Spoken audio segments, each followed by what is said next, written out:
The Aston Martin DB11 V8. I mean, it just sounds like a great GT car before you even begin to think about what it might be like to drive. But when you do, things get even better still.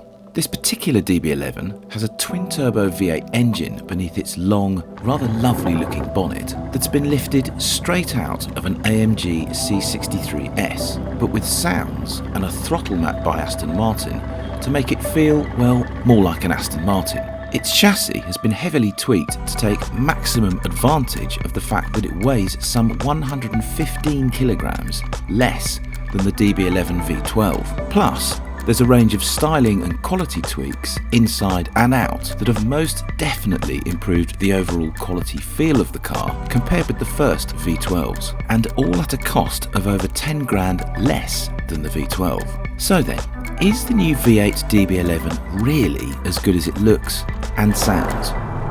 On the move, the V8 DB11 really does feel quite different from the V12, and there are a whole bunch of reasons why. Obviously it's got a V8 engine in it, but Aston have tried really quite hard to make their V8 version of the AMG 4 litre sound different from the AMG version, and they've done a pretty good job because it has a much harder edge to the exhaust note. It doesn't sound just as fluffy as it does in an AMG. Sounds more Aston Martin basically, but I mean the mid-range torque it's got, it's pretty rude, it really is.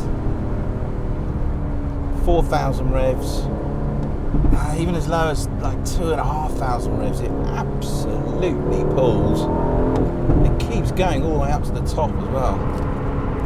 Okay, the V12 has got 600 horsepower, this one's got quote unquote only 503 bhp, but when you put the torque to weight figure down on paper, it's actually better in the V8, and I think that's why the V8 feels just that much sharper, that much more alert than the V12. It's basically allowed Aston Martin to come up with a just about perfect 49-51 weight distribution, whereas it's the other way around in the V12. And there's some suspension tweaks as well, which has stiffened up the back, and you can definitely feel that on the move. This thing feels sharper, a bit lighter on its feet.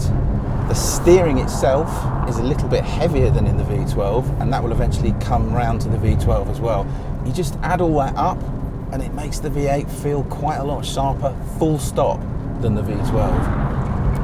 As in the V12, the DB11 V8's drivetrain and chassis can be individually tuned through 3 different modes: GT, Sport and Sport Plus. In each mode the steering remains the same, but the throttle and transmission maps get sharper, the dampers get stiffer, the exhaust note changes, and even the ESP map becomes fruitier. Or you can turn the whole lot off and do this kind of thing to your heart's content. 0 to 60 in the DB11 V8 takes 4 seconds dead, and the top speed is 187 miles an hour. In any of its drive modes though, the V8 DB11, as you can see, is a bit of a peach to drive. Aston have also shortened the throws of the paddle shifters by 50%, so it's a 50% less movement than you needed in the V12. That was mostly due to customer feedback with the V12, but also media feedback, and they are much, much better. They feel really nice and snappy and crisp.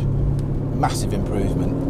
But I think the biggest improvement of all with the V8 over the V12 is simply the way it goes down the road and it goes around corners, especially the steering, which has got this more meat in it. I mean, you can properly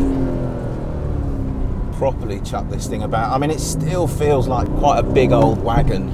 What they've done with the back end particularly has had a big effect on the feel of the front end of the car. The way the brakes work, the pedal feel is just that much better. They were quite jumpy in the V12, the last V12 that I drove, but this thing's got lovely brake feel.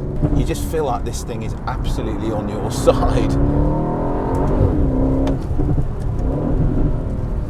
Oh yes. Oh yes.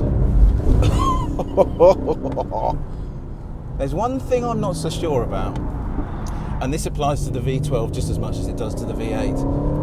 And that are these big, thick A-pillars that you've got here.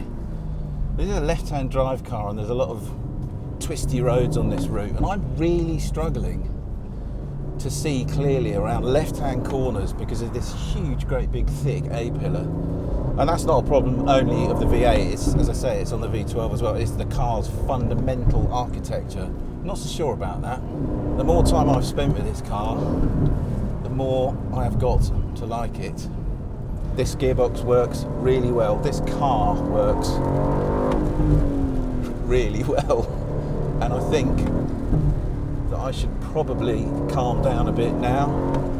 Otherwise, something naughty might happen. Yeah. Aston Martin DB11 V8. Good going on, great car. Click on the video windows to watch a first drive of the Aston Martin GT8 or a test drive of the original DB11 V12 prototype. Click on the play icon to watch our latest video or on our logo to subscribe.